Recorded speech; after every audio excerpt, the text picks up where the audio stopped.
let's talk live service in racing games. So live service is not really a new thing in racing games. In fact, the first game to really do it was The Crew.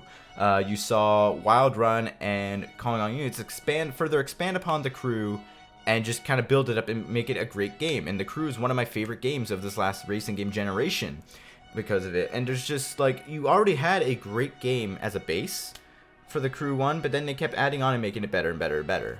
That game obviously had a lot of flaws, but at the end of the day, like, the live service made that game better. And there really wasn't too long of a wait for new content. Like, there were like updates every couple months, and then you had Wild Run less than a year after release, which like really contrasts to today with The Crew 2 and how we're waiting months upon months upon months for new content added to the game. And this is not me acting all fucking like demanding or anything. It's proving a point, because there are people out there who will say, oh, with The Crew 2 yada yada yada, it's a long-term game. They plan to update it long-term for years to come. And that just got me thinking, really, like, we've been through the song and dance how many times? The Crew 1 was supposed to be the game that was served long-term and for years to come. But that game's service lasted from December 2014 when the game came out till around November 2016 when Calling All Units came out. After that, service for the game kind of stopped. There weren't any really new updates after that. So, and that was only a span of 2 years. 2 years to come. Long-term game, huh? Going back to The Crew 2 and live service. Obviously, they had a roadmap. And I'm not going to sit here and complain that they changed the roadmap. I'm glad they did, because they were planning on adding a third discipline to the game, instead of, actually adding something useful like the summit, which I'm glad they ended up doing, because the summit stabilized the game for a bit, and now they're just relying on summits to keep the game afloat, which just isn't working. You don't know what they're going to do with Ivory Tower, and this is the thing with live service. You don't know what they're going to do with your game. Like, you buy the game for $60 and it's unfinished, half done, half baked, like The Crew 2 is. That game is half baked, especially at launch. And they're like, okay, we hear you want more content. Here's hovercrafts, something nobody wanted. Like, you see my drift? And then they added Demolition Derby, something not many people wanted. Sure, they had PvP, but PvP is worse than it was in The Crew 1, which is 3 years old at this point. 3 years the senior of The Crew 2. So you'd think they'd get it, right? And they had an extra 6 months to make it. But no. And we're just okay with that? Like, and then we get summits a year afterwards, nearly a year after launch, we finally got some proper endgame to The Crew 2. And this is the problem with live service. The Crew 2 should have not launched in the state it did. The summit, PvP, those are things that should have launched with The Crew 2. We shouldn't be waiting nearly a year for things that were in the original game to come to the second game. And there are still so many things that they're missing out from The Crew 1. But we don't know if they're gonna come in. Hell, they could add some bullshit like jet skis next.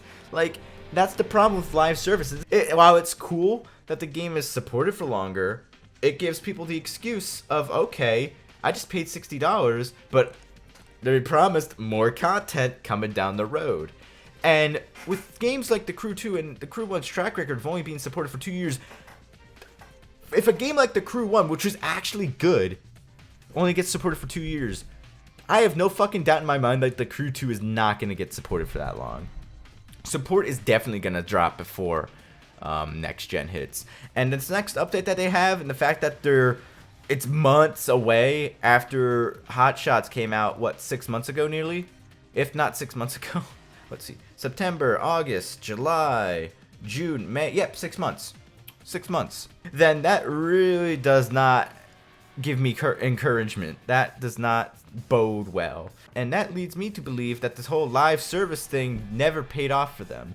And this should serve as a lesson that if you want people to stick around with your game, you need to have an actual base game there first. And this is also a problem with Need for Speed Payback. Need for Speed Payback was skimp on content too. It was very economical with content. Like, at launch, you had an okay story, but that was it.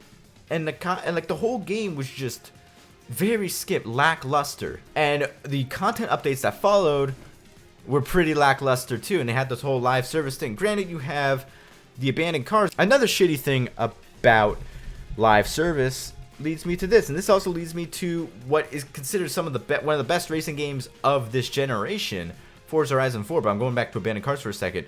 If you missed the abandoned car that you wanted, then screw you. You're out of luck. You're never getting it. You're never getting the chance to get it back. Need for Speed Payback is not going to be getting updated anytime soon. They're not going to be adding in all those cars unless this gets changed. But if you wanted the Ford Crown Victoria but you missed both times, say you were away both times that they got put out there, you're not getting that car. Fuck you. You're not getting that car.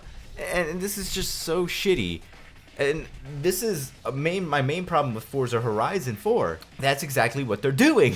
Like, this is exactly what happened to me. I wanted this, like, Chevy Impala cop car that came out for Forza Horizon 4. But I couldn't get it because I was in San Diego. So, I guess, fuck me, I'm not getting that car anytime soon. And it's different with the Crew because back in the Crew 1, when a car came out for the Summit only, a couple months later, usually 2 or 3 months later, that car was already available in the store. But it's been how many months since we've seen some of these cars come out? And we never got the chance to get them back. We never earned a chance to get them back, and that's just shitty. Cam has a great video on this, by the way, that focuses on the Forza side of things, but it's shitty from like 2 different angles. It's like 2 different problems, but the host issue is like the same thing, where you have one thing on the Crew 2 where content is just like awful, economical at best, and the reason for that is live service. They want people playing the game, so there's kind of like skinny dripping fucking content in the hopes that you'll come back in a year or 2. And then you have Forza Horizon 4, which are like, fuck you, play our fucking game. If you don't play our game, you're not getting any shit. So, like, it's kind of holding you hostage in one sense, and the other hope is like, oh, come back in 6 months when we actually have something worthwhile. And, like, both of these are just giant negatives. This whole live service thing is just one giant negative leading to a bunch of different, like webs of just bullshit. And I'm afraid that Need for Speed Heat's gonna have the same problem. I'm afraid that there are gonna be cars that I'm gonna want in Need for Speed Heat that I can't get unless I'm on that week. That's just a damn shame. And with Horizon 4, like, not being able to get the cars that you want, especially when a game has like a huge cars list, but there are a lot of cars you just can't get, that's just shitty. It's one thing to keep a car unlocked, keep a car locked behind a set of challenges, but it's another thing to keep a car locked because you put it behind a set of challenges that you can only do at a certain time, within a certain time frame. Like, that should not be how it works.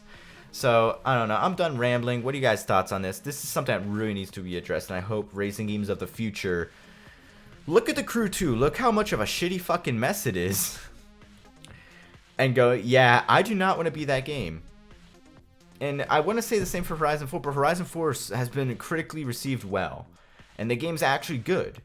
But this whole, like, live service thing brings it down a whole bunch. And I want games of the future to kind of look at that and say, yeah, that was a bad idea. What are your guys' thoughts on this? Be sure to leave your suggestions down below in the comment section. That's all for now. Have a good one, guys.